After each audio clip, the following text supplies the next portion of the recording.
سورۃ المجادلہ، سورہ مجادلہ کا تعارف۔ مقام نزول، سورہ مجادلہ مدینہ منورہ میں نازل ہوئی ہے۔ رکوع اور آیات کی تعداد، اس سورت میں 3 رکوع اور 22 آیتیں ہیں۔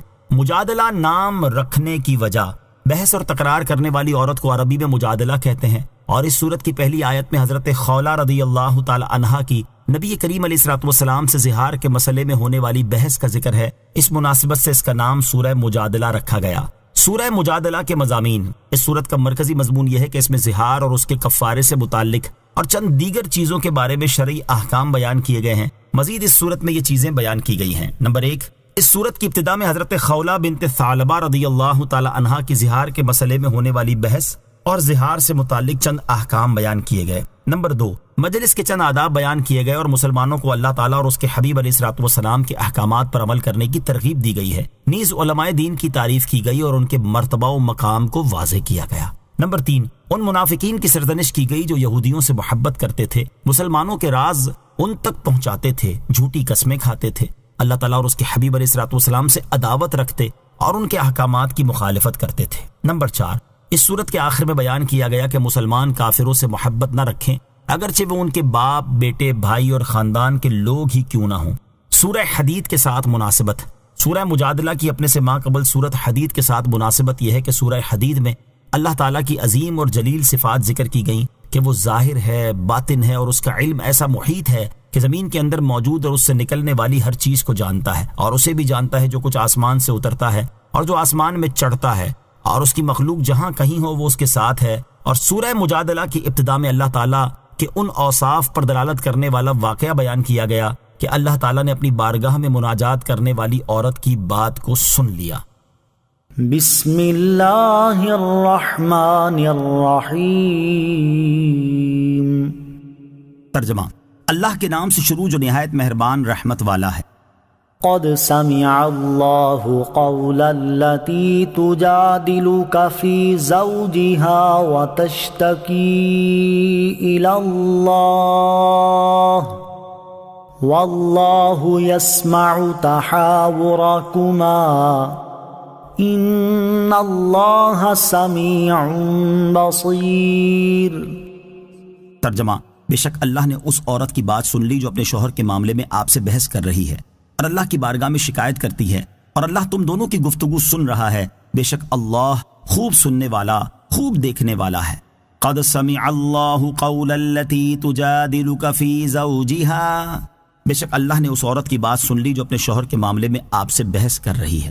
شان نزول، حضرت اوس بن صامت رضی اللہ تعالیٰ عنہ نے کسی بات پر اپنی زوجہ حضرت خولہ بنت ثعلبہ رضی اللہ تعالیٰ عنہا سے کہا، تو مجھ پر میری ماں کی پشت کی مثل ہے۔ یہ کہنے کے بعد حضرت اوس رضی اللہ تعالیٰ عنہ کو ندامت ہوئی۔ یہ کلمہ زمانہ جاہلیت میں طلاق شمار کیا جاتا تھا، اس لیے حضرت اوس رضی اللہ تعالیٰ عنہ نے اپنی زوجہ سے کہا، میرے خیال میں تو مجھ پر حرام ہو گئی ہے۔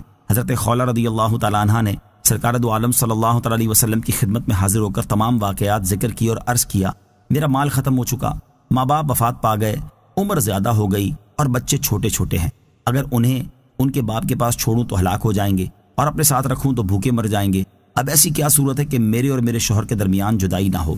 رسول کریم علیہ الصلوۃ والسلام نے ارشاد فرمایا، تیرے بارے میں میرے پاس کوئی حکم نہیں، یعنی ابھی تک زہار کے متعلق کوئی جدید حکم نازل نہیں ہوا، اور پرانا دستور یہی ہے کہ زہار سے عورت حرام ہو جاتی ہے۔ حضرت خولہ رضی اللہ تعالیٰ عنہ نے عرض کی، یا رسول اللہ صلی اللہ تعالیٰ علیہ وسلم، حضرت اوس رضی اللہ تعالیٰ عنہ نے طلاق کا لفظ نہیں کہا، وہ میرے بچوں کے باپ ہیں اور مجھے بہت ہی پیارے ہیں۔ اسی طرح وہ بار بار عرض کرتی رہیں، اور جب اپنی خواہش کے مطابق جواب نہ پایا تو آسمان کی طرف سر اٹھا کر کہنے لگی، یا اللہ، میں تجھ سے اپنی محتاجی، بے کسی اور پریشان حالی کی شکایت کرتی ہوں، اپنے نبی کریم علیہ الصلوۃ والسلام پر میرے حق میں ایسا حکم نازل فرما جس سے میری مصیبت دور ہو جائے۔ ام المومنین حضرت عائشہ صدیقہ رضی اللہ تعالیٰ عنہا نے اس سے فرمایا، خاموش ہو جا اور دیکھ، رسول کریم علیہ الصلوۃ والسلام کے چہرہ مبارک پر وحی کے آثار ظاہر ہیں۔ جب وحی پوری ہو گئی تو ارشاد فرمایا، اپنے شوہر کو بلاؤ۔ حضرت اوس حاضر ہوئے، حضور علیہ الصلوۃ والسلام نے یہ آیتیں پڑھ کر سنائیں۔ اس آیت کا خلاصہ یہ ہے کہ اے پیارے حبیب صلی اللہ تعالیٰ علیہ وسلم، بے شک اللہ تعالیٰ نے اس عورت کی بات سن لی جو اپنے شوہر کے معاملے میں آپ سے بحث کر رہی ہے، اور اللہ تعالیٰ کی بارگاہ میں اپنے حال، فاقے اور تنہائی کے شدید ہونے کی شکایت کرتی ہے، اور اللہ تعالیٰ تم دونوں کی آپس میں ہونے والی گفتگو سن رہا ہے۔ بے شک جو اللہ تعالیٰ سے مناجات کرے اور اس کی بارگاہ میں گریہ بازاری کرے تو اللہ تعالیٰ اس کی مناجات کو سننے والا اور شکایت کو، نندا کو دیکھنے والا ہے۔ نوٹ: خیال رہے کہ حضرت خولہ بنت ثعلبہ رضی اللہ تعالی عنہا کا سرکار دو عالم علیہ الصلوۃ والسلام سے بحث و تکرار کرنا مخالفت یا مقابلہ کی وجہ سے نہیں تھا، بلکہ کرم طلب کرنے کے لیے تھا، اور اس سے اپنے دکھ درد کا اظہار مقصود تھا۔ اور حضور اکرم علیہ الصلوۃ والسلام کی امت چونکہ آپ کی باندی غلام ہے، اس لیے کرم طلب کرنے کے لیے آپ سے عرض و معروض کر سکتے ہیں۔ نیز یاد رہے کہ اللہ تعالیٰ کی بارگاہ میں ہر شکایت کرنی بری نہیں، بلکہ بے صبری والی شکایت کرنا برا ہے۔ حضرت خولہ بنت ثعلبہ رضی اللہ تعالی عنہا کا احترام۔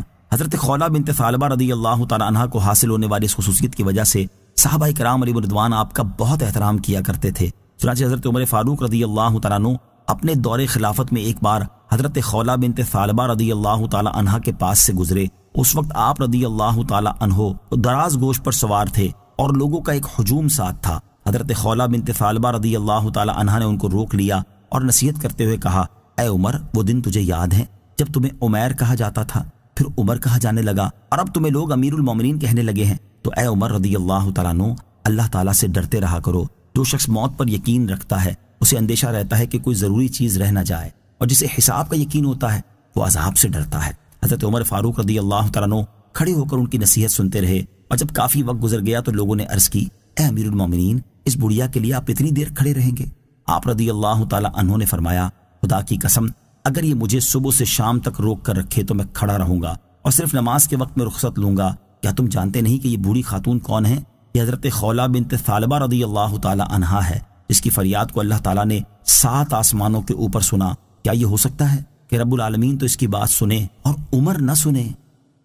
الذين يظاهرون منكم من نسائهم ما هن أمهاتهم إن أمهاتهم إلا اللائي ولدنهم وَإِنَّهُمْ لَيَقُولُونَ مُنكَرًا مِنَ الْقَوْلِ وَزُورًا وَإِنَّ اللَّهَ لَعَفُوٌّ غَفُورٌ۔ ترجمہ: تم میں سے وہ لوگ جو اپنی بیویوں کو اپنی ماں جیسی کہہ بیٹھتے ہیں، وہ ان کی مائیں نہیں، ان کی مائیں تو وہی ہیں جنہوں نے انہیں جنم دیا، اور بے شک وہ ضرور ناپسندیدہ اور بالکل جھوٹ بات کہتے ہیں، اور بے شک اللہ ضرور بہت معاف کرنے والا، بہت بخشنے والا ہے۔ الذین یظاہرون منکم من نسائہم، تم میں سے وہ لوگ جو اپنی بیویوں کو اپنی ماں جیسی کہہ بیٹھتے ہیں۔ اس آیت میں زہار کی مذمت بیان کرتے ہوئے ارشاد فرمایا گیا کہ تم میں سے وہ لوگ جو اپنی بیویوں سے زہار کرتے ہیں اور انہیں اپنی ماں جیسی کہہ بیٹھتے ہیں، یہ کہنے سے وہ ان کی مائیں نہیں ہو گئی، بلکہ ان کی مائیں تو وہی ہیں جنہوں نے انہیں جنم دیا ہے۔ اور بے شک زہار کرنے والے بیویوں کو ماں کہہ کر ناپسندیدہ اور بالکل جھوٹ بات کہتے ہیں۔ بیوی کو کسی طرح ماں کے ساتھ تشبیہ دینا ٹھیک نہیں، اور بے شک اللہ تعالیٰ انہیں ضرور معاف کرنے والا اور بخشنے والا ہے۔ زہار کی تعریف اور اس سے متعلق 4 شرعی احکام۔ اس آیت میں زہار کرنے والوں کا ذکر ہوا، اس مناسبت سے یہاں زہار کی تعریف اور اس سے متعلق 4 شرعی احکام سماعت کیجیے۔ چنانچہ صدر الشریعہ مفتی امجد علی اعظمی رحمۃ اللہ تعالی فرماتے ہیں، زہار کے یہ معنی ہے کہ اپنی زوجہ یا اس کی کسی جزو شائع یا ایسے جز کو جو کل سے تعبیر کیا جاتا ہو، ایسی عورت سے تشبیہ دینا جو اس پر ہمیشہ کے لیے حرام ہو، یا اس کے کسی ایسے عضو سے تشبیہ دینا جس کی طرف دیکھنا حرام ہو۔ مثلا بیوی سے کہا، تو مجھ پر میری ماں کی مثل ہے، یا یوں کہا کہ تیرا سر یا تیری گردن یا تیرا نصف میری ماں کی پیٹھ کی مثل ہے۔ اور زہار سے متعلق 4 شرعی احکام سماعت کیجیے۔ نمبر 1، جس عورت سے تشبیہ دی اگر اس کی حرمت عارضی ہے، ہمیشہ کے لیے نہیں، تو زہار نہیں ہوگا۔ مثلا جس سے تشبیہ دی وہ زوجہ کی بہن، یا جس کو 3 طلاقیں دی ہیں، یا مجوسی یا بت پرست عورت ہے، یہ مسلمان یا کتابیہ ہو سکتی ہیں، اور ان کی حرمت دائمی نہ ہونا ظاہر ہے۔ نمبر 2، محارم سے مراد عام ہے، نسبی ہو یا رضائی، یہ سسرالی رشتے سے، لہذا ماں، بہن، پھوپھی، لڑکی اور رضائی ماں اور بہن وغیرہ ہما، اور زوجہ کی ماں اور لڑکی، جبکہ زوجہ مدخولہ یعنی اس سے حق کے زوجیت ادا کیا ہو اور مدخولہ نہ ہو تو اس کی لڑکی سے تشبیہ دینے میں زہار نہیں کہ وہ محارم میں نہیں۔ یوں ہی جس عورت سے اس کے باپ یا بیٹے نے معاذ اللہ زنا کیا ہے اس سے تشبیہ دی، یا جس عورت سے اس نے زنا کیا ہے اس کی ماں یا لڑکی سے تشبیہ دی تو زہار ہے۔ نمبر 3، عورت مرد سے زہار کے الفاظ کہے تو زہار نہیں بلکہ یہ الفاظ لغو ہیں۔ نمبر 4، زہار کا حکم یہ ہے کہ جب تک کفارہ نہ دے دے اس وقت تک اس عورت سے جماع کرنا یا شہوت کے ساتھ اس کا بوسہ لینا یا اس کو چھونا یا اس کی شرمگاہ کی طرف نظر کرنا حرام ہے، اور بغیر شہوت چھونے یا بوسہ لینے میں حرج نہیں، مگر لب کا بوسہ بغیر شہوت بھی جائز نہیں۔ کفارے سے پہلے جماع کر لیا تو توبہ کرے اور اس کے لیے کوئی دوسرا کفارہ واجب نہ ہوا، مگر خبردار پھر ایسا نہ کرے، اور عورت کو بھی یہ جائز نہیں کہ شوہر کو قربت کرنے دے۔ نوٹ: زہار سے متعلق مزید مسائل کی معلومات حاصل کرنے کے لیے بہار شریعت حصہ 8 سے زہار کا بیان مطالعہ فرمائیں۔ نیز یاد رہے کہ دودھ پلانے والیاں دودھ پلانے کی وجہ سے ماؤں کے حکم میں ہیں، اور حضور اقدس علیہ الصلوۃ والسلام کی ازواج مطہرات رضی اللہ تعالی عنہن حرمت اور تعظیم کے اعتبار سے مائیں بلکہ حقیقی ماؤں سے بڑھ کر ہیں، لہٰذا یہ آیت اس آیت کے خلاف نہیں جس میں ارشاد فرمایا گیا وَأَزْوَاجُهُ أُمَّهَاتُهُمْ، اور ان کی بیویاں ان کی مائیں ہیں، کیونکہ یہاں حقیقی ماں کا ذکر ہے اور سورہ احزاب میں حکمی ماں کا ذکر ہے۔ والذین یظاہرون من نسائهم ثم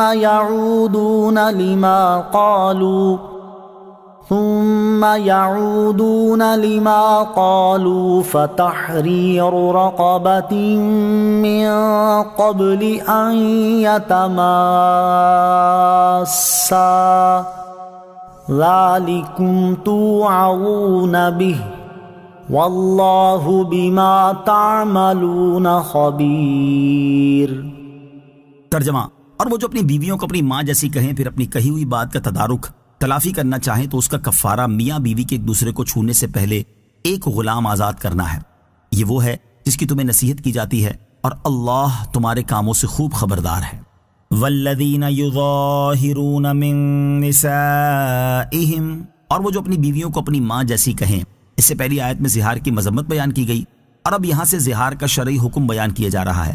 چنانچہ اس آیت کا خلاصہ یہ ہے کہ وہ لوگ جو اپنی بیویوں سے زہار کریں پھر اس زہار کو توڑ دینا اور اس کی وجہ سے ہونے والی حرمت کو ختم کر دینا چاہیں تو ان پر زہار کا کفارہ ادا کرنا لازم ہے، لہٰذا ان پر ضروری ہے کہ ایک دوسرے کو چھونے سے پہلے غلام آزاد کریں۔ یہ وہ حکم ہے جس کے ذریعے تمہیں نصیحت کی جاتی ہے تاکہ تم دوبارہ زہار نہ کرو اور اللہ تعالیٰ کے عذاب سے ڈرو، اور یہ بات یاد رکھو کہ اللہ تعالیٰ تمہارے کاموں سے خبردار ہے اور وہ تمہیں ان کی جزا دے گا، لہٰذا اللہ تعالیٰ نے تمہارے لیے شریعت کی جو حدود مقرر کی ہیں ان کی حفاظت کرو اور کسی حد کو نہ توڑو۔ زہار کا کفارہ کب واجب ہے؟ صدر الشریعہ مفتی امجد علی اعظمی رحمۃ اللہ تعالی فرماتے ہیں، زہار کرنے والا جماع کا ارادہ کرے تو کفارہ واجب ہے، اور اگر یہ چاہے کہ وطی نہ کرے اور عورت اس پر حرام ہی رہے تو کفارہ واجب نہیں، اور اگر ارادہ جماع تھا مگر زوجہ مر گئی تو واجب نہ رہا۔ جب غلام پر قدرت ہے اگرچہ وہ خدمت کا غلام ہو تو کفارہ آزاد کرنے ہی سے ہوگا، اور اگر غلام کی استطاعت نہ ہو، خواہ ملتا نہیں یا اس کے پاس دام نہیں، تو کفارے میں پے در پے یعنی مسلسل 2 مہینے کے روزے رکھے، اور اگر اس کے پاس خدمت کا غلام ہے یا مدیون یعنی مقروض ہے اور دین یعنی قرض ادا کرنے کے لیے غلام کے سوا کچھ نہیں، تو ان صورتوں میں بھی روزے وغیرہ سے کفارہ ادا نہیں کر سکتا بلکہ غلام ہی آزاد کرنا ہوگا۔ نوٹ: زہار کے کفارے سے متعلق مزید مسائل کی معلومات حاصل کرنے کے لیے بہار شریعت حصہ 8 سے کفارے کا بیان مطالعہ فرمائیں۔ فمن لم يجد فصيام شهرين متتابعين من قبل أن يتماسا فمن لم يستطع فإطعام 60 مسكينا ذلك لتؤمنوا بالله ورسوله وتلك حدود الله وَلِلْكَافِرِينَ عَذَابٌ أَلِيمٌ۔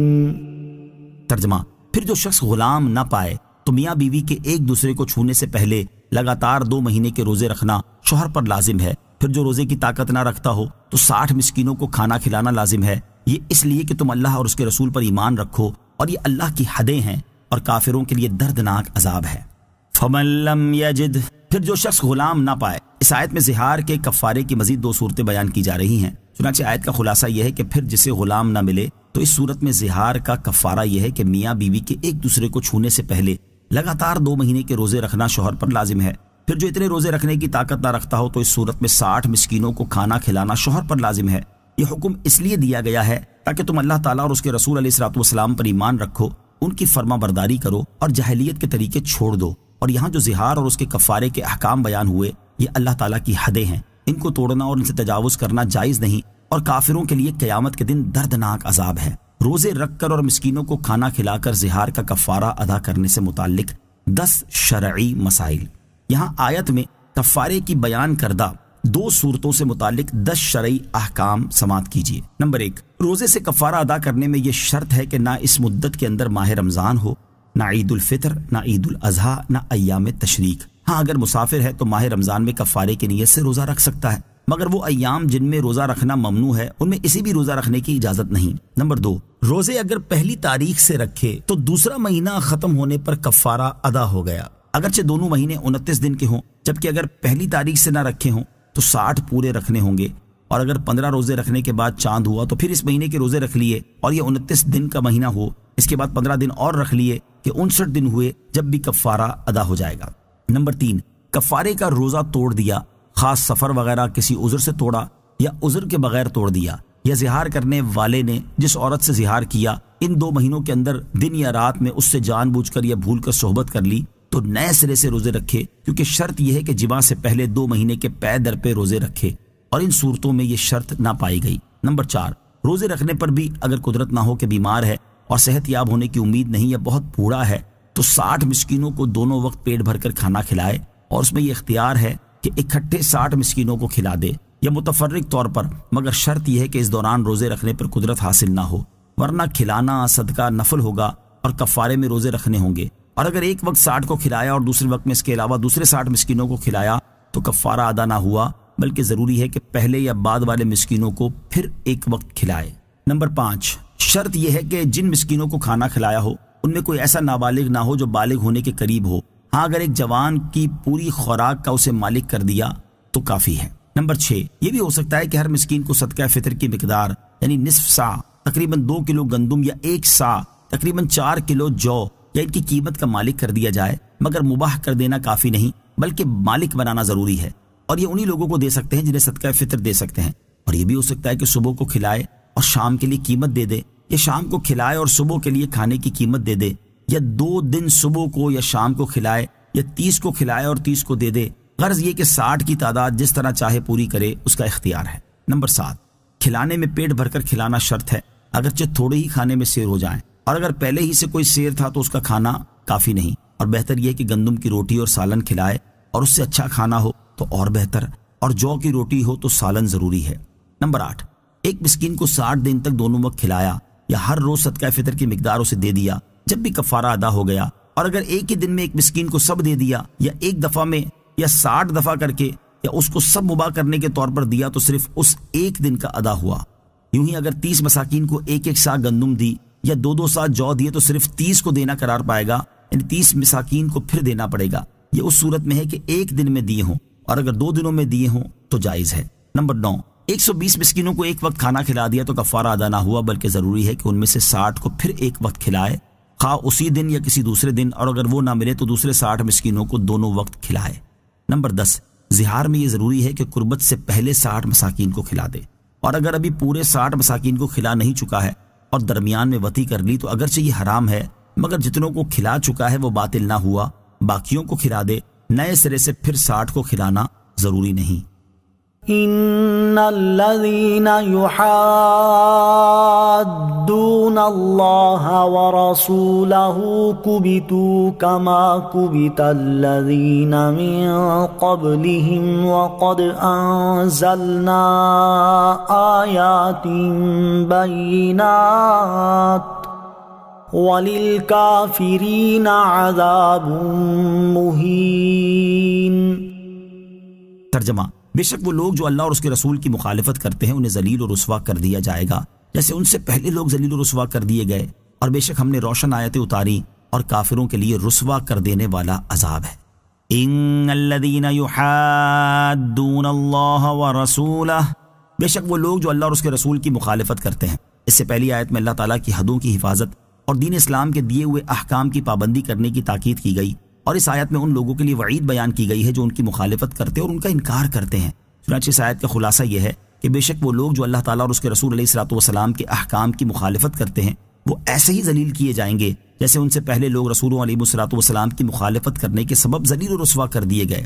اور یہ ذلت اس لیے ہوگی کہ بے شک ہم نے رسولوں علیہ الصلوۃ والسلام کی صداقت پر دلالت کرنے والی اور واضح احکام پر مشتمل روشن آیتیں اتاری، اس کے باوجود انہوں نے مخالفت کی، اور یہ تو دنیا کی سزا ہے، جبکہ آخرت میں ان آیتوں کا انکار کرنے والے کافروں کے لیے رسوا کر دینے والا عذاب ہے۔ آیت ان الذین یحادون اللہ ورسولہ سے حاصل ہونے والی معلومات۔ اس آیت سے دو باتیں معلوم ہوئی۔ نمبر ایک، حضور اقدس علیہ الصلوۃ والسلام کی مخالفت اللہ تعالیٰ کی مخالفت ہے۔ نمبر دو، اس آیت میں اللہ تعالیٰ کی بارگاہ کے مقبول بندوں کے دشمن کو جنگ کا اعلان بھی ہے اور اس کے مغلوب ہونے کا اعلان بھی۔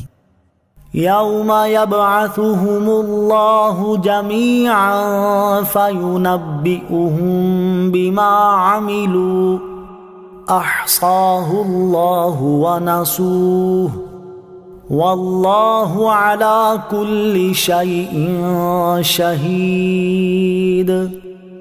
ترجمہ، جس دن اللہ ان سب کو دوبارہ زندہ کر کے اٹھائے گا، پھر وہ انہیں ان کے اعمال بتائے گا۔ اللہ نے ان اعمال کو گن رکھا ہے اور وہ لوگ انہیں بھول گئے ہیں، اور اللہ ہر چیز پر گواہ ہے۔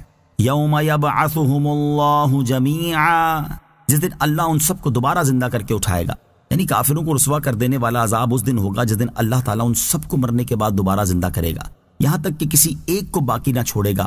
پھر انہیں رسوا اور شرمندہ کرنے کے لیے ان کے اعمال بتائے گا، کیونکہ اللہ تعالیٰ نے ان کے تمام اعمال کو گن رکھا ہے، جبکہ وہ لوگ بے فکری اور توجہ نہ ہونے کے سبب دنیا میں کیے ہوئے اپنے اعمال بھول گئے ہیں۔ اور اللہ تعالیٰ کی شان یہ ہے کہ وہ ہر چیز پر گواہ ہے اور اس سے کچھ بھی چھپا ہوا نہیں ہے۔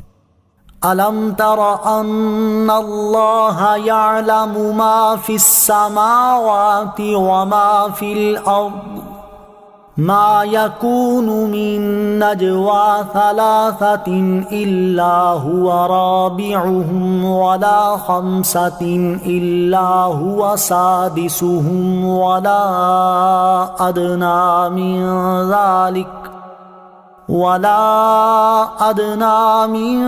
ذَلِكَ وَلَا أَكْثَرَ إِلَّا هُوَ مَعَهُمْ أَيْنَمَا كَانُوا ثُمَّ يُنَبِّئُهُم بِمَا عَمِلُوا يَوْمَ الْقِيَامَةِ إِنَّ اللَّهَ بِكُلِّ شَيْءٍ عَلِيمٌ۔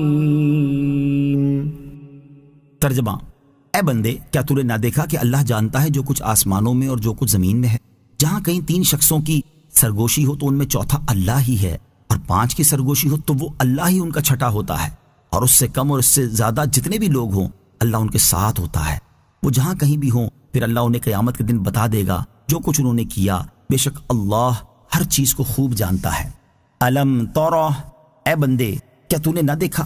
اس سے پہلی آیت کے آخر میں بیان ہوا کہ اللہ تعالیٰ ہر چیز پر گواہ ہے، اور اس آیت میں تاکید کے ساتھ یہ بات بیان کی جا رہی ہے کہ اللہ تعالیٰ تمام معلومات کو جانتا ہے۔ چنانچہ آیت کا خلاصہ یہ ہے کہ اے سننے والے، کیا تو نے نہ دیکھا کہ جو کچھ آسمانوں میں اور جو کچھ زمین میں ہے سب اللہ تعالیٰ جانتا ہے، اس سے کچھ بھی پوشیدہ نہیں، حتیٰ کہ جہاں کہیں 3 شخص سرگوشی سے بات کریں اور اپنے راز آپس میں ایک دوسرے کو آہستہ آواز سے بتائیں اور اپنی مشاورت پر کسی کو مطلع نہ کریں، تو ان میں چوتھا اللہ تعالیٰ ہی ہے جو ان کا مشاہدہ کرتا ہے، ان کی سرگوشی اور ان کے رازوں کو جانتا ہے۔ اور اگر 5 لوگ سرگوشی سے بات کریں تو وہ اللہ تعالیٰ ہی ان کا چھٹا ہوتا ہے، اور یہ چیز اسی تعداد پر موقوف نہیں بلکہ 3 سے کم اور 5 سے زیادہ جتنے بھی لوگ ہوں اللہ تعالیٰ اپنے علم و قدرت سے ان سب کے ساتھ ہوتا ہے، خواہ وہ جہاں کہیں بھی ہوں۔ پھر اللہ تعالیٰ انہیں قیامت کے دن بتا دے گا جو کچھ انہوں نے کیا، اور انہیں ان کے اعمال کی جزا دے گا، بے شک اللہ تعالیٰ سب کچھ جانتا ہے۔ أَلَمْ تَرَ إِلَى الَّذِينَ نُهُوا عَنِ النَّجْوَى ثُمَّ يَعُودُونَ لِمَا نُهُوا عَنْهُ وَيَتَنَاجَوْنَ بِالْإِثْمِ وَالْعُدْوَانِ وَمَعْصِيَةِ الرَّسُولِ وَإِذَا جَاءُوكَ حَيَّوْكَ بِمَا لَمْ يُحَيِّكَ بِهِ اللَّهُ وَيَقُولُونَ فِي أَنفُسِهِمْ لَوْلَا يُعَذِّبُنَا اللَّهُ بِمَا نَقُولُ حَسْبُهُمْ جَهَنَّمُ يَصْلَوْنَهَا فَبِئْسَ الْمَصِيرُ۔ ترجمہ، کیا تم نے انہیں نہ دیکھا جنہیں پوشیدہ مشوروں سے منع فرمایا گیا تھا، پھر وہ اسی کام کی طرف لوٹتے ہیں جس سے انہیں منع کیا گیا تھا، اور آپس میں گناہ اور حد سے بڑھنے اور رسول کی نافرمانی کے مشورے کرتے ہیں، اور جب تمہارے حضور حاضر ہوتے ہیں تو ان الفاظ سے تمہیں سلام کرتے ہیں جن سے اللہ نے تمہیں سلام نہیں فرمایا، اور وہ اپنے دلوں میں کہتے ہیں کہ ہماری باتوں کی وجہ سے اللہ ہمیں کیوں عذاب نہیں دیتا، انہیں جہنم کافی ہے، وہ اس میں داخل ہوں گے تو وہ کیا ہی برا ٹھکانہ ہے۔ الم تر الی الذین نہوا عن النجوی، کیا تم نے انہیں نہ دیکھا جنہیں پوشیدہ مشوروں سے منع فرمایا گیا تھا؟ شان نزول، یہ آیت ان یہودیوں اور منافقوں کے بارے میں نازل ہوئی جو آپس میں سرگوشیاں کرتے اور مسلمانوں کی طرف دیکھتے جاتے اور آنکھوں سے ان کی طرف اشارے کرتے جاتے تاکہ مسلمان یہ سمجھیں کہ ان کے خلاف کوئی پوشیدہ بات کی جا رہی ہے اور اس سے انہیں رنج ہو۔ ان کی حرکت سے مسلمانوں کو غم ہوتا تھا اور وہ کہتے تھے کہ شاید ان لوگوں کو ہمارے ان بھائیوں کے شہید ہونے یا شکست کھانے کی کوئی خبر پہنچی جو جہاد میں گئے ہوئے ہیں، اور یہ اسی کے بارے باتیں بنا رہے اور اشارے کر رہے ہیں۔ جب منافقوں کی یہ حرکات بہت زیادہ ہو گئی اور مسلمانوں نے سرکار دو عالم صلی اللہ تعالیٰ علیہ وسلم کی بارگاہ میں اس کی شکایتیں کی تو تاجدار رسالت صلی اللہ تعالیٰ علیہ وسلم نے سرگوشی کرنے والوں کو منع فرما دیا، لیکن وہ باز نہ آئے اور یہ حرکت کرتے ہی رہے۔ اس پر یہ آیت کریمہ نازل ہوئی اور ارشاد فرمایا گیا، کیا تم نے انہیں نہ دیکھا جنہیں پوشیدہ مشوروں سے منع فرمایا گیا تھا، پھر وہ اسی منع کیے ہوئے کام کی طرف لوٹتے ہیں اور آپس میں گناہ اور حد سے بڑھنے اور رسول کی نافرمانی کے مشورے کرتے ہیں۔ ان کا گناہ اور حد سے بڑھنا یہ ہے کہ مکاری کے ساتھ سرگوشیاں کر کے مسلمانوں کو رنج و غم میں ڈالتے ہیں، اور رسول کریم صلی اللہ تعالیٰ علیہ وسلم کی نافرمانی یہ ہے کہ ممانعت کے باوجود اپنی حرکتوں سے باز نہیں آتے۔ اور یہ بھی کہا گیا ہے کہ یہ لوگ ایک دوسرے کو رسول کریم علیہ الصلوۃ والسلام کی نافرمانی کرنے کی رائے دیتے تھے۔ کسی کے سامنے سرگوشی سے بات نہ کی جائے۔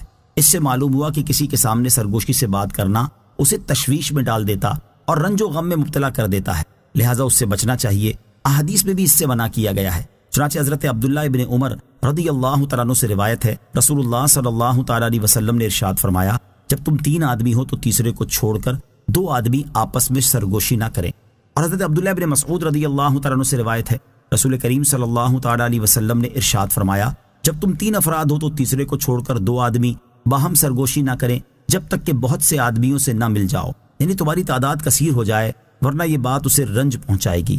اللہ تعالی ہمیں اس پر عمل کی توفیق عطا فرمائے، آمین۔ وَإِذَا جَاءُوكَ، اور جب تمہارے حضور حاضر ہوتے ہیں۔ آیت کے اس حصے میں یہودیوں کی ایک اور بری عادت کے بارے میں بیان کیا جا رہا ہے کہ یہ لوگ جب سرکار دو عالم صلی اللہ تعالیٰ علیہ وسلم کی بارگاہ میں حاضر ہوتے ہیں تو کسی اچھے الفاظ سے سلام نہیں کرتے، اور ان کے سلام کے الفاظ وہ نہیں ہوتے جن سے اللہ تعالیٰ نے اپنے حبیب علیہ الصلوۃ والسلام کو سلام فرمایا ہے۔ بارگاہ رسالت صلی اللہ تعالیٰ علیہ وسلم میں یہودیوں کی ایک ذلیل حرکت، یہودی جب نبی کریم علیہ الصلوۃ والسلام کی بارگاہ میں حاضر ہوتے تو یوں کہتے تھے، السلام علیکم، یعنی تم پر موت آئے۔ نبی کریم علیہ الصلوۃ والسلام بھی اس کے جواب میں علیکم، یعنی تم پر بھی موت آئے فرما دیتے تھے۔ یہاں اسی سے متعلق 3 احادیث سماعت کیجیے۔ بخاری شریف کی حدیث ہے، ام المومنین حضرت عائشہ صدیقہ رضی اللہ تعالی عنہا فرماتی ہیں، یہودیوں کی ایک جماعت رسول اللہ صلی اللہ تعالی علیہ وسلم کی بارگاہ میں حاضر ہوئی تو انہوں نے کہا، السلام علیکم، یعنی تم پر موت ہو۔ میں ان کی گفتگو سمجھ گئی اور کہا، تم پر موت اور لعنت ہو۔ پھر رسول کریم علیہ الصلوۃ والسلام نے ارشاد فرمایا، اے عائشہ جانے دو، اللہ تعالیٰ ہر کام میں نرمی پسند فرماتا ہے۔ میں نے عرض کی، یا رسول اللہ صلی اللہ تعالیٰ علیہ وسلم، کیا آپ نے سنا نہیں کہ انہوں نے کیا کہا تھا؟ حضور اقدس علیہ الصلوۃ والسلام نے ارشاد فرمایا، میں نے کہہ دیا تھا، وعلیکم، یعنی تم پر ہو۔ دوسری حدیث، اور یہ بھی بخاری شریف کی ہے، حضرت عائشہ صدیقہ رضی اللہ تعالی عنہا سے روایت ہے کہ کچھ یہودی نبی کریم علیہ الصلوۃ والسلام کی بارگاہ میں آئے اور انہوں نے کہا، السلام علیکم، یعنی تم پر موت ہو۔ حضرت عائشہ صدیقہ رضی اللہ تعالی عنہا نے انہیں جواب دیتے ہوئے کہا، تمہارے اوپر موت ہو، اللہ تعالیٰ تم پر لعنت کرے اور تم پر اللہ تعالیٰ غضب فرمائے۔ حضور اکرم علیہ الصلوۃ والسلام نے ارشاد فرمایا، اے عائشہ جانے دو اور نرمی اختیار کرو، کج خلقی اور بدگوئی سے بچو۔ حضرت عائشہ رضی اللہ تعالی عنہا نے عرض کی، جو انہوں نے کہا وہ آپ نے سنا نہیں؟ ارشاد فرمایا کہ تم نے وہ نہیں سنا جو میں نے کہا، میں نے وہی بات ان پر لوٹا دی تھی، بس ان کے بارے میں میرے الفاظ شرف قبولیت حاصل کر گئے اور میرے بارے میں ان کے الفاظ قبول نہیں ہوئے۔ حدیث نمبر 3، ترمذی شریف کی حدیث، حضرت انس رضی اللہ تعالیٰ عنہ فرماتے ہیں، ایک یہودی نبی کریم علیہ الصلوۃ والسلام اور صحابہ کرام علیہم رضوان کی مجلس میں آیا اور اس نے کہا، السلام علیکم۔ صحابہ کرام نے اسے جواب دیا تو آپ نے ارشاد فرمایا، تم جانتے ہو کہ اس نے کیا کہا؟ صحابہ کرام نے عرض کی، اللہ تعالیٰ اور اس کا رسول صلی اللہ تعالیٰ علیہ وسلم زیادہ جانتے ہیں۔ یا رسول اللہ صلی اللہ تعالیٰ علیہ وسلم، ہمارے خیال میں اس نے سلام کیا تھا۔ ارشاد فرمایا، نہیں، بلکہ اس نے یوں کہا، السلام علیکم، یعنی تم پر موت ہو، وہ چلا گیا ہے، تم اسے واپس لے کر آؤ۔ صحابہ کرام علیہ رضوان اسے واپس لے کر آئے تو آپ نے ارشاد فرمایا، تم نے السلام علیکم کہا تھا؟ اس نے جواب دیا، جی ہاں۔ اس وقت آپ نے ارشاد فرمایا، جب اہل کتاب میں سے کوئی شخص تمہیں سلام کرے تو تم کہو، علیک ما قلتا، یعنی تم پر وہی نازل ہو جو تم نے کہا ہے۔ پھر آپ نے یہ آیت تلاوت فرمائی، وَإِذَا جَاءُوكَ حَيَّوْكَ بِمَا لَمْ يُحَيِّكَ بِهِ اللَّهُ۔ ترجمہ، اور جب تمہارے حضور حاضر ہوتے ہیں تو ان الفاظ سے تمہیں سلام کرتے ہیں جن سے اللہ نے تمہیں سلام نہیں فرمایا۔ وَيَقُولُونَ فِي أَنفُسِهِمْ، اور وہ اپنے دلوں میں کہتے ہیں۔ آیت کے اس حصے میں یہودیوں کے بارے میں ایک اور بات بیان کی گئی ہے کہ وہ اپنے دلوں میں کہتے ہیں ہماری باتوں کی وجہ سے اللہ تعالی ہمیں کیوں عذاب نہیں دیتا۔ اس سے ان کی مراد یہ تھی کہ اگر حضرت محمد مصطفیٰ صلی اللہ تعالیٰ علیہ وسلم نبی ہوتے تو ہماری اس گستاخی پر اللہ تعالیٰ میں عذاب دیتا۔ اس کے جواب میں اللہ تعالیٰ ارشاد فرماتا ہے انہیں عذاب کے طور پر جہنم کافی ہے جس میں یہ داخل ہوں گے، تو یہ ان کا کیا ہی برا انجام ہے۔ مراد یہ ہے کہ ہر چیز کا ایک وقت مقرر ہے، اگر کسی جرم پر فوراً عذاب نہ آئے تو یہ معنی نہیں کہ وہ جرم نہیں، بلکہ اس کا جرم ہونا اپنی جگہ برقرار ہے، اور عذاب اس لیے نازل نہیں ہوا کہ ابھی اس کا وقت نہیں آیا، اور جب وقت آ جائے گا تو عذاب میں تاخیر نہ کی جائے گی، لہذا فوری عذاب نازل نہ ہونے کی وجہ سے کوئی دھوکہ نہ کھائے۔ یا ایہا الذین آمنوا اذا تناجیتم فلا تتناجوا بالاثم والعدوان ومعصیۃ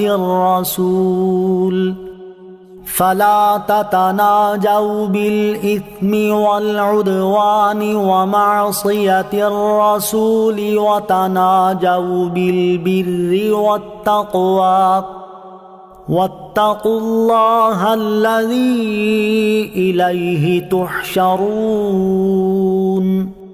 ترجمہ، اے ایمان والو، جب تم آپس میں مشورہ کرو تو گناہ اور حد سے بڑھنے اور رسول کی نافرمانی کا مشورہ نہ کرو، اور نیکی اور پرہیزگاری کا مشورہ کرو، اور اس اللہ سے ڈرو جس کی طرف تمہیں اکٹھا کیا جائے گا۔ یا ایھا الذین آمنوا اذا تناجیتم، اے ایمان والو جب تم آپس میں مشورہ کرو۔ اس سے پہلی آیت میں گناہ، حد سے بڑھنے اور رسول کریم علیہ الصلوۃ والسلام کی نافرمانی کے بارے میں مشورے کرنے پر یہودیوں اور منافقوں کی مذمت بیان کی گئی، اور اس آیت میں حضور اقدس صلی اللہ تعالیٰ علیہ وسلم کے صحابہ کرام رضی اللہ تعالیٰ عنہم کو ان جیسے طریقے سے پرہیز کرنے کا حکم دیا جا رہا ہے۔ چنانچہ اس آیت کا خلاصہ یہ ہے کہ اے ایمان والو، تم جب آپس میں مشورہ کرو تو یہودیوں اور منافقوں کی طرح گناہ، حد سے بڑھنے اور رسول اکرم علیہ الصلوۃ والسلام کی نافرمانی کا مشورہ نہ کرنا، بلکہ نیکی اور پرہیزگاری کا مشورہ کرنا، اور اس اللہ تعالیٰ سے ڈرتے رہنا جس کی طرف تم اٹھائے جاؤ گے، اور وہ تمہیں تمہارے اعمال کی جزا دے گا۔ بعض مفسرین کے نزدیک اس آیت میں منافقوں سے خطاب ہے، اور آیت کا معنی یہ ہے کہ اے اپنی زبان سے ایمان لانے والو، تم جب آپس میں مشورہ کرو تو گناہ، حد سے بڑھنے اور رسول کریم علیہ الصلوۃ والسلام کی نافرمانی کا مشورہ نہ کرو، بلکہ نیکی اور پرہیزگاری کا مشورہ کرو، اور اس اللہ تعالیٰ سے ڈرو جس کی طرف تم حساب کے لیے اٹھائے جاؤ گے، تو وہ تمہیں تمہارے مشوروں کی جزا دے گا۔ آیت یا ایھا الذین آمنوا اذا تناجیتم سے حاصل ہونے والی معلومات۔ اس آیت سے 4 باتیں معلوم ہوئیں۔ نمبر 1، مسلمان صلاح مشورے مسلمانوں ہی سے کریں، کفار سے نہ کریں، اور انہیں اپنا مشیر وغیرہ نہ بنائیں۔ نمبر 2، آپس میں مشورے بھی اچھے ہی کریں، برے نہ کریں۔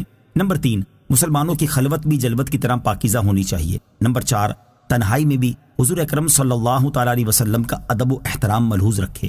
مبارک ہے وہ عالم جو اپنی تنہائی میں حضور پر نور علیہ الصلوۃ والسلام کے فضائل سوچے، اور بدنصیب ہے وہ شخص جس کا وقت حضور اقدس علیہ الصلوۃ والسلام کی توہین کے بارے سوچنے میں گزرے۔ انما النجوى من الشيطان ليحزن الذين آمنوا وليس بضارهم شيئا إلا بإذن الله وعلى الله فليتوكل المؤمنون۔ ترجمہ، وہ پوشیدہ مشورہ تو شیطان ہی کی طرف سے ہے تاکہ وہ ایمان والوں کو غمگین کرے، اور وہ اللہ کے حکم کے بغیر ایمان والوں کا کچھ بھی نہیں بگاڑ سکتا، اور مسلمانوں کو تو اللہ ہی پر بھروسہ کرنا چاہیے۔ انما النجوى من الشیطان، پوشیدہ مشورہ تو شیطان ہی کی طرف سے ہے۔ ارشاد فرمایا کہ وہ مشورہ تو شیطان ہی کی طرف سے ہے جس میں گناہ، حد سے بڑھنا اور رسول کریم صلی اللہ تعالیٰ علیہ وسلم کی نافرمانی ہو، اور شیطان اپنے دوستوں کو اس پر ابھارتا ہے تاکہ وہ ایمان والوں کو غمگین کر دے، اور وہ اللہ تعالیٰ کے حکم کے بغیر مسلمانوں کا کچھ نہیں بگاڑ سکتا، اور مسلمانوں کو اللہ تعالیٰ ہی پر بھروسہ کرنا چاہیے، کیونکہ اللہ تعالیٰ پر بھروسہ کرنے والا نقصان میں نہیں رہتا۔ یا ایھا الذین آمنوا اذا قیل لکم تفسحوا فی المجالس فافسحوا یفسح اللہ لکم وَإِذَا قِيلَ انشُزُوا فَانشُزُوا يَرْفَعِ اللَّهُ الَّذِينَ آمَنُوا مِنكُمْ وَالَّذِينَ أُوتُوا الْعِلْمَ دَرَجَاتٍ وَاللَّهُ بِمَا تَعْمَلُونَ خَبِيرٌ۔ ترجمہ: اے ایمان والو، جب تم سے کہا جائے کہ مجلسوں میں جگہ کشادہ کرو تو جگہ کشادہ کر دو، اللہ تمہارے لیے جگہ کشادہ فرمائے گا، اور جب کہا جائے کھڑے ہو جاؤ تو کھڑے ہو جایا کرو، اللہ تم میں سے ایمان والوں کے اور ان کے درجات بلند فرماتا ہے جنہیں علم دیا گیا، اور اللہ تمہارے کاموں سے خوب خبردار ہے۔ یا ایھا الذین آمنوا، اے ایمان والو۔ شان نزول: نبی کریم علیہ الصلوۃ والسلام غزوہ بدر میں حاضر ہونے والے صحابہ کرام علیہ رضوان کی عزت کرتے تھے۔ ایک روز چند بدری صحابہ کرام رضی اللہ تعالیٰ عنہم ایسے وقت پہنچے جبکہ مجلس شریف بھر چکی تھی۔ انہوں نے حضور اقدس علیہ الصلوۃ والسلام کے سامنے کھڑے ہو کر سلام عرض کیا۔ حضور پرنور علیہ الصلوۃ والسلام نے جواب دیا، پھر انہوں نے حاضرین کو سلام کیا تو انہوں نے جواب دیا، پھر وہ اس انتظار میں کھڑے رہے کہ ان کے لیے مجلس شریف میں جگہ بنائی جائے، مگر کسی نے جگہ نہ دی۔ سرکار دو عالم علیہ الصلوۃ والسلام کو یہ چیز گراں گزری تو آپ نے اپنے قریب والوں کو اٹھا کر ان کے لیے جگہ بنا دی۔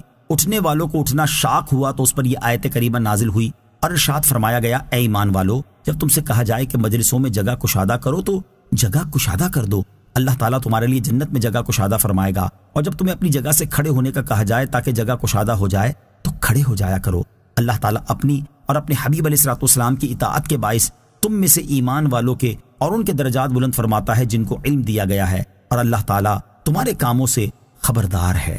بزرگان دین کی تعظیم کرنا سنت ہے۔ اس آیت کے شان نزول سے معلوم ہوا کہ بزرگان دین کے لیے جگہ چھوڑنا اور ان کی تعظیم کرنا جائز بلکہ سنت ہے، حتیٰ کہ مسجد میں بھی ان کی تعظیم کر سکتے ہیں، کیونکہ یہ واقعہ مسجد نبوی شریف میں ہی ہوا تھا۔ یاد رہے کہ حدیث شریف میں بزرگان دین اور دینی پیشواؤں کی تعظیم و توقیر کا باقاعدہ حکم بھی دیا گیا ہے۔ چنانچہ حضرت ابو ہریرہ رضی اللہ تعالی عنہ سے روایت ہے، سید المرسلین صلی اللہ تعالی علیہ وسلم نے ارشاد فرمایا، جن سے تم علم حاصل کرتے ہو ان کے لیے عاجزی اختیار کرو، اور جن کو تم علم سکھاتے ہو ان کے لیے تواضع اختیار کرو، اور سرکش عالم نہ بنو۔ لہذا ہر مسلمان کو چاہیے کہ وہ بزرگان دین کی تعظیم کرتا رہے اور ان کی بے ادبی کرنے سے بچے۔ اللہ تعالی ہمیں ادب و تعظیم کی توفیق عطا فرمائے، آمین۔ مسلمانوں کی تعظیم کرنے کی ترغیب۔ اس آیت سے معلوم ہوا کہ ایک مسلمان کا اپنے دوسرے مسلمان بھائی کی تعظیم کرنا اللہ تعالیٰ کو بہت پیارا ہے، کیونکہ اس پر اللہ تعالیٰ نے اجر و ثواب کا وعدہ فرمایا ہے۔ لہٰذا مسلمانوں کو چاہیے کہ ایک دوسرے کی تعظیم کیا کریں۔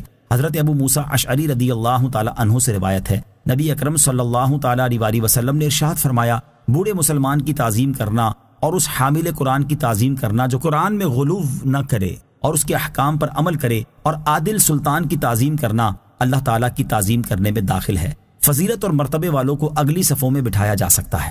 یاد رہے کہ مجلس کے آداب میں یہ بات شامل ہے کہ جو شخص پہلے آ کر بیٹھ چکا ہو اسے اس کی جگہ سے نہ اٹھایا جائے، سوائے کسی بڑی ضرورت کے، یا یوں کہ اہم حضرات کے لیے نمایاں جگہ بنا دی جائے، جیسے دینی و دنیاوی دونوں قسم کی مجلسوں میں سرکردہ حضرات کو اسٹیج پر یہ سب سے آگے جگہ دی جاتی ہے، اور ویسے یہ ہونا چاہیے کہ بڑے اور سمجھدار حضرات سننے کے لیے زیادہ قریب بیٹھیں۔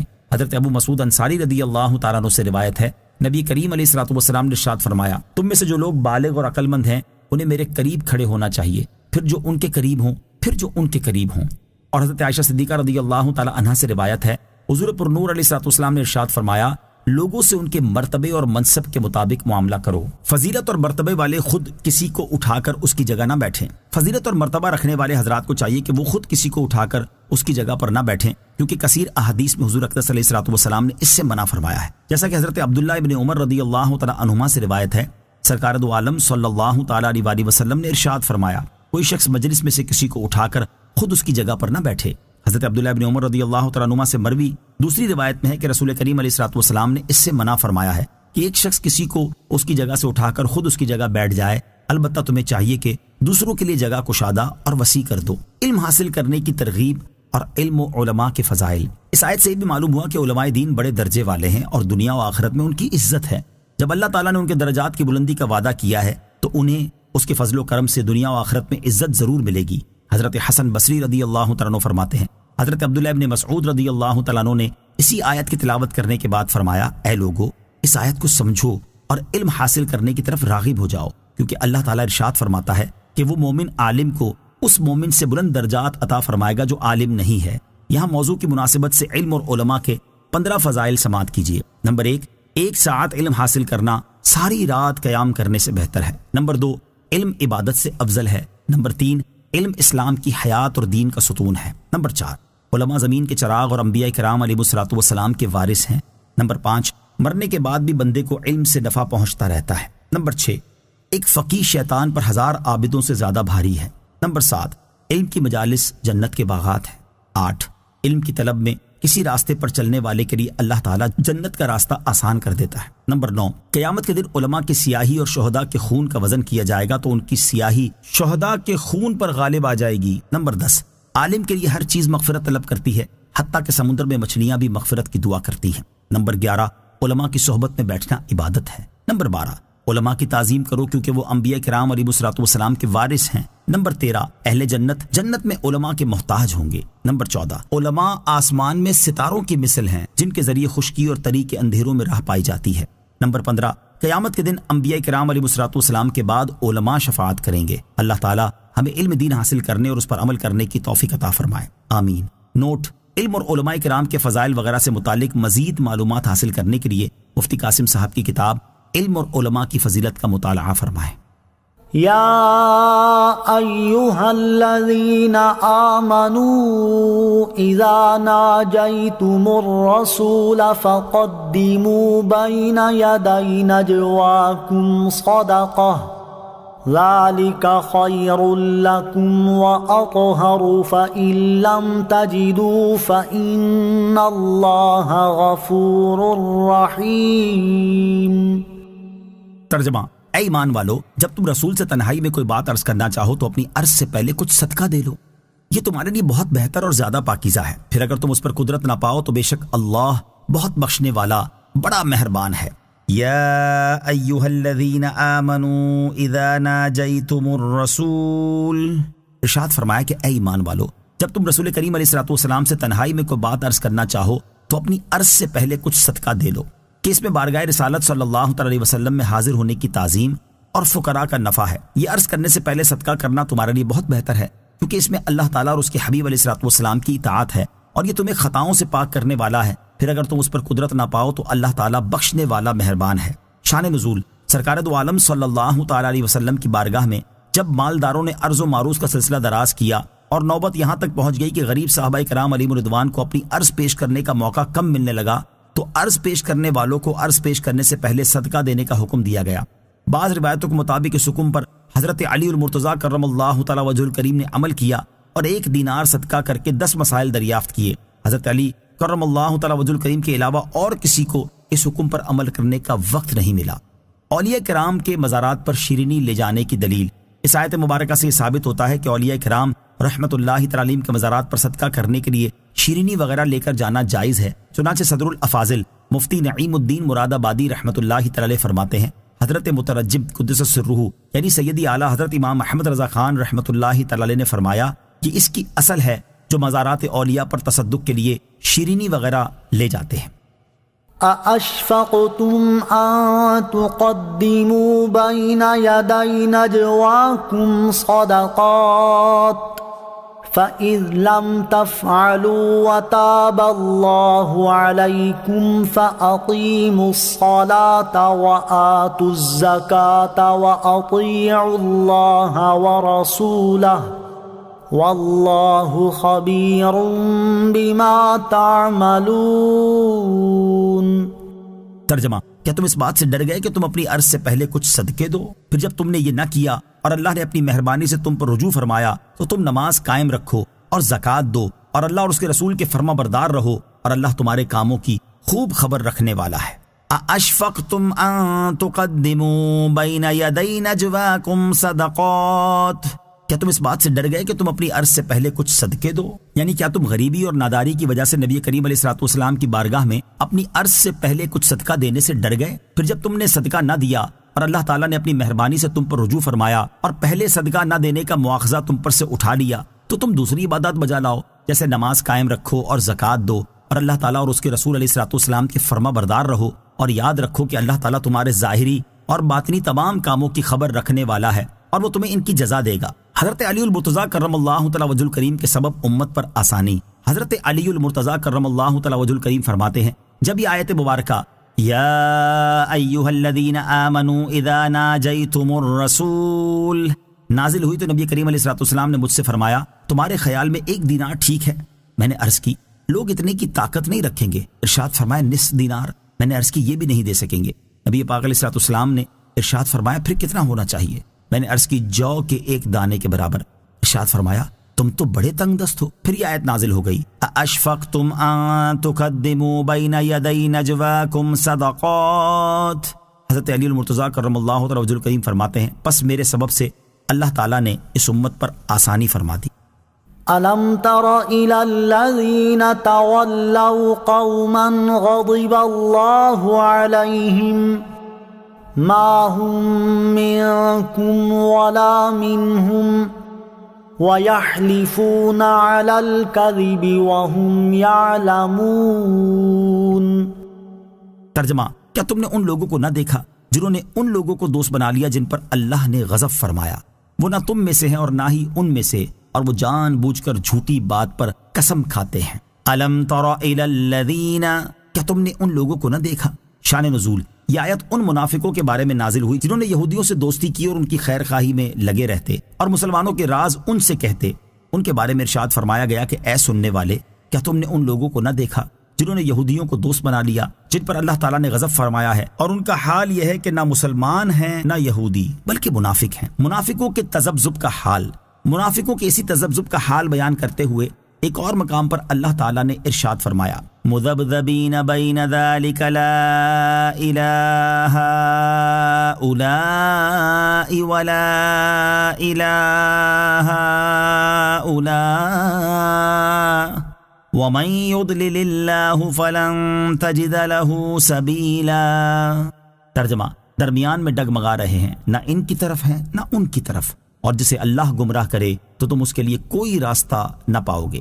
اور حضرت عبداللہ ابن عمر رضی اللہ تعالیٰ عنہما سے روایت ہے نبی کریم صلی اللہ تعالیٰ علیہ وسلم نے ارشاد فرمایا منافقوں کی مثال اس بکری جیسی ہے جو 2 ریوڑوں کے درمیان متردد ہو، کبھی اس ریوڑ میں جاتی ہے اور کبھی اس ریوڑ میں۔ وَيَحْلِفُونَ عَلَى الْكَذِبِ وَهُمْ يَعْلَمُونَ اور وہ جان بوجھ کر جھوٹی بات پر قسم کھاتے ہیں۔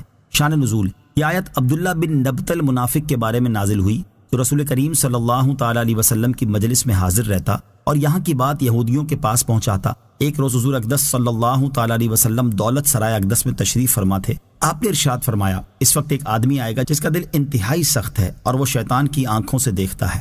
تھوڑی دیر بعد عبداللہ بن نبتل آیا، اس کی آنکھیں نیلی تھیں۔ حضور اکرم علیہ الصلوۃ والسلام نے اس سے ارشاد فرمایا تو اور تیرے ساتھی ہمیں کیوں گالیاں دیتے ہیں؟ وہ قسم کھا گیا کہ ایسا نہیں کرتا اور اپنے یاروں کو بھی لے آیا، انہوں نے بھی قسم کھائی کہ ہم نے آپ کو گالی نہیں دی۔ اس پر یہ آیت کریمہ نازل ہوئی اعد اللہ لهم عذابا شدیدا انہم ساء ما كانوا يعملون اتخذوا ایمانهم جنة فصدوا عن سبیل اللہ فلهم عذاب مہین لن تغنی عنهم اموالهم ولا اولادهم من اللہ شیئا اولئک اصحاب النار هم فیها خالدون۔ ترجمہ اللہ نے ان کے لیے سخت عذاب تیار کر رکھا ہے، بے شک وہ بہت ہی برے کام کرتے ہیں۔ انہوں نے اپنی قسموں کو ڈھال بنا لیا ہے تو انہوں نے اللہ کی راہ سے روکا تو ان کے لیے رسوا کر دینے والا عذاب ہے۔ ان کے مال اور ان کی اولاد اللہ کے سامنے انہیں ہرگز کچھ کام نہ دیں گے، وہ دوزخی ہیں، وہ اس میں ہمیشہ رہیں گے۔ اعد اللہ لہم عذابا شدیدا اللہ نے ان کے لیے سخت عذاب تیار کر رکھا ہے۔ اس آیت اور اس کے بعد والی 2 آیات کا خلاصہ یہ ہے کہ منافقوں کے اس طرز عمل کی وجہ سے اللہ تعالیٰ نے ان کے لیے سخت عذاب تیار کر رکھا ہے۔ بے شک وہ لوگ بہت ہی برے کام کرتے ہیں، اور ان کے برے کاموں میں سے ایک یہ ہے کہ انہوں نے اپنی جھوٹی قسموں کو اپنی جان و مال کی حفاظت کے لیے ڈھال بنا لیا ہے، پھر اپنی حیلہ سازی سے دوسروں کو بھی اللہ تعالیٰ کی راہ میں جہاد کرنے اور دین اسلام میں داخل ہونے سے روکتے ہیں، تو ان کے کفر اور راہ خدا سے روکنے کی بنا پر ان کے لیے آخرت میں رسوا کر دینے والا عذاب ہے۔ ان کے مال اور ان کی اولاد اللہ تعالیٰ کے سامنے انہیں کچھ کام نہ دیں گے، اور قیامت کے دن انہیں عذاب الہی سے بچا نہ سکیں گے، وہ دوزخی ہیں اور اس میں ہمیشہ رہیں گے۔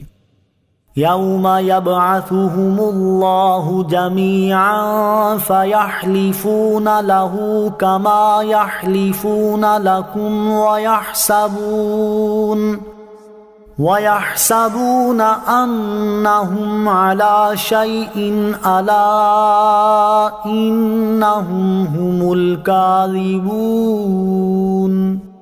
ترجمہ، جس دن اللہ ان سب کو اٹھائے گا تو اس کے حضور بھی ایسے ہی قسمیں کھائیں گے جیسے تمہارے سامنے کھا رہے ہیں، اور وہ یہ سمجھتے ہیں کہ وہ کسی چیز پر ہیں۔ خبردار، بے شک وہی جھوٹے ہیں۔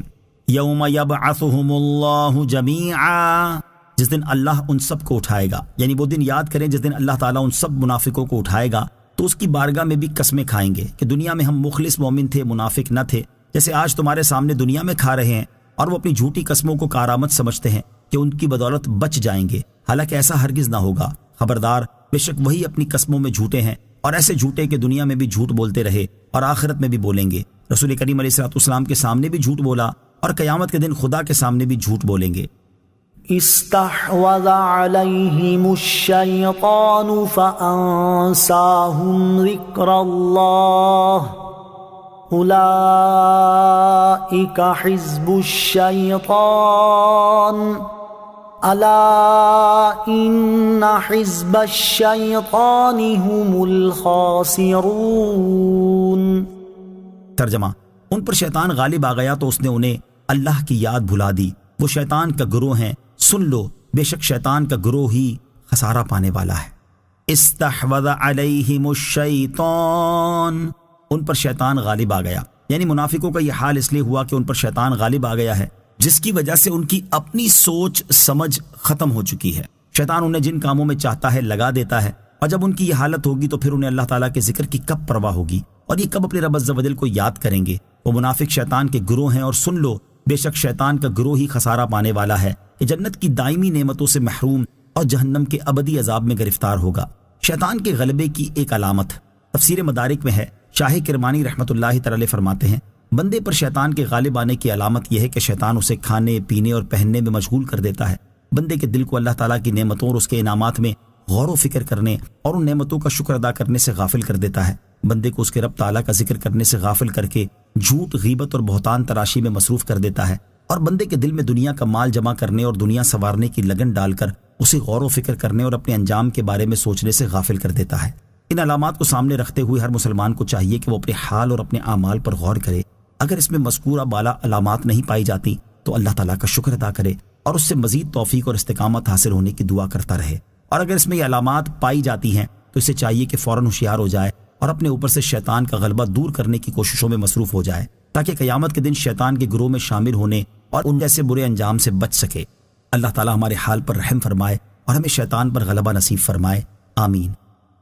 ان الذين يحادون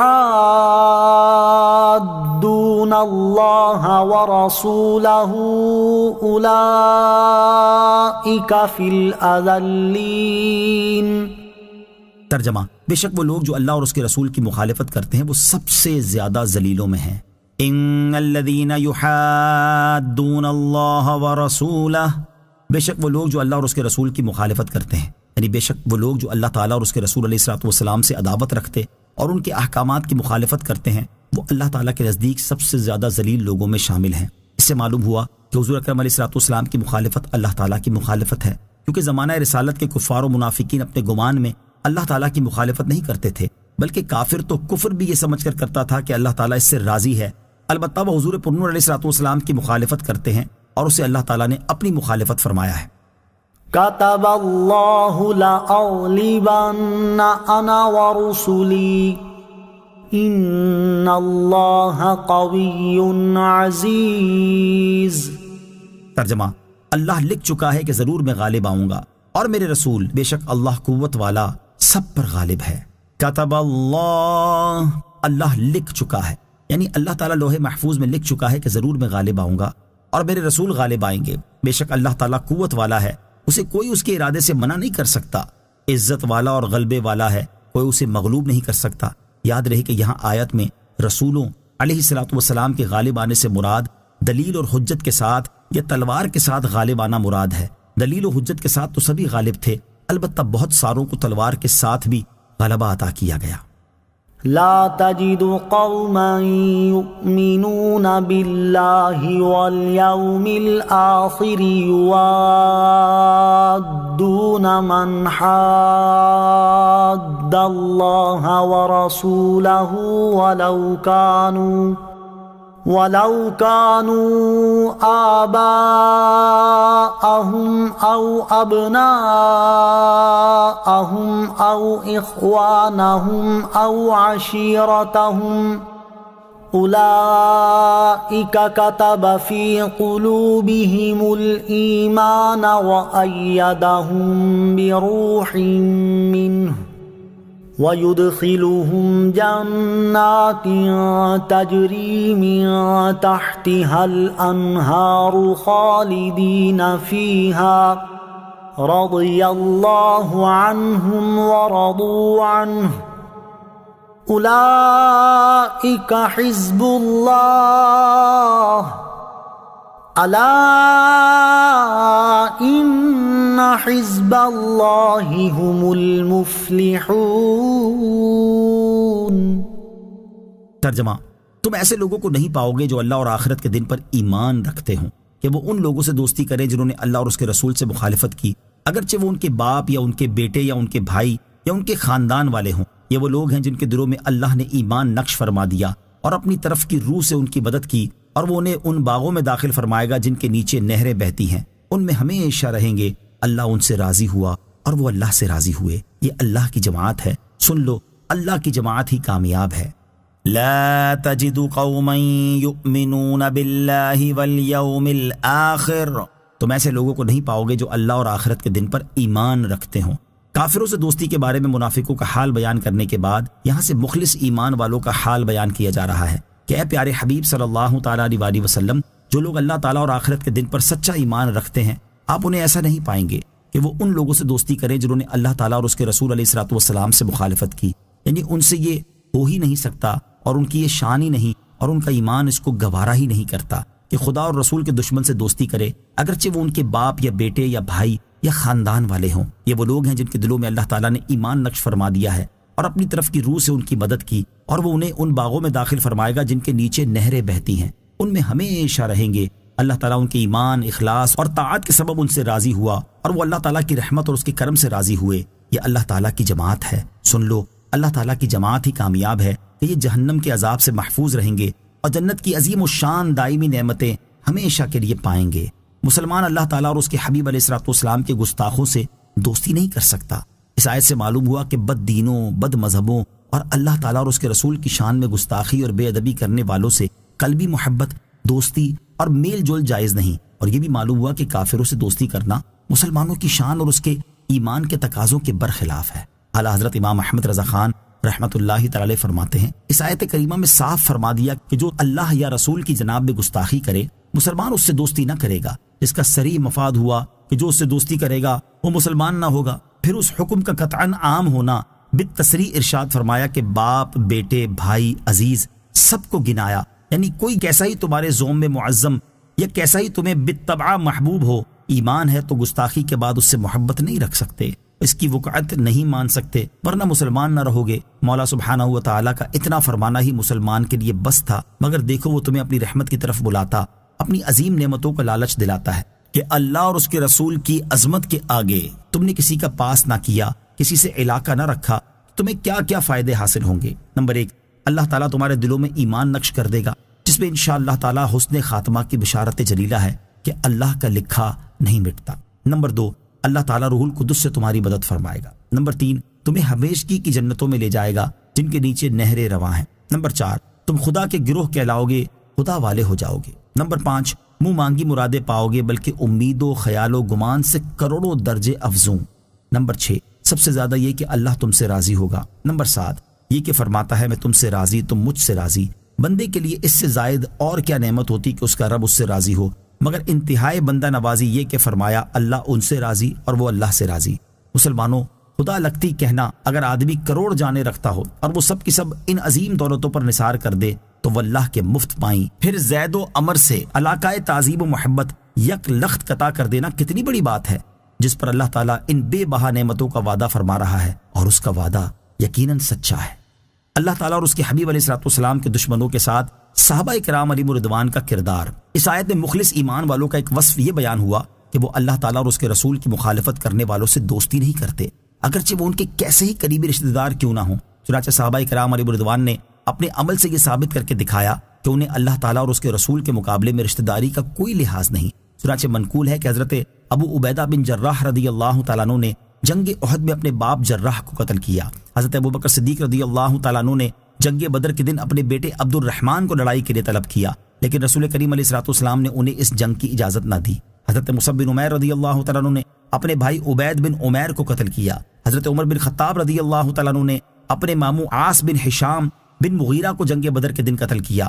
حضرت علی المرتضیٰ کرم اللہ تعالیٰ وجہ الکریم، حضرت حمزہ، حضرت ابو عبیدہ رضی اللہ تعالیٰ عنہما نے ربیہ کے بیٹوں عتبہ اور شیبہ کو اور ولید بن عتبہ کو بدر میں قتل کیا جو ان کے رشتہ دار تھے۔ اس آیت سے ان لوگوں کو درس عبرت حاصل کرنا چاہیے جو اپنے دنیاوی مفادات کی خاطر صلح کلیت کے قائل ہوتے ہیں اور اللہ عز و جل اور اس کے رسول صلی اللہ تعالیٰ علیہ وسلم کے دشمنوں کے ساتھ دوستیاں نبھاتے ہیں۔ آمنت باللہ صدق اللہ العظیم۔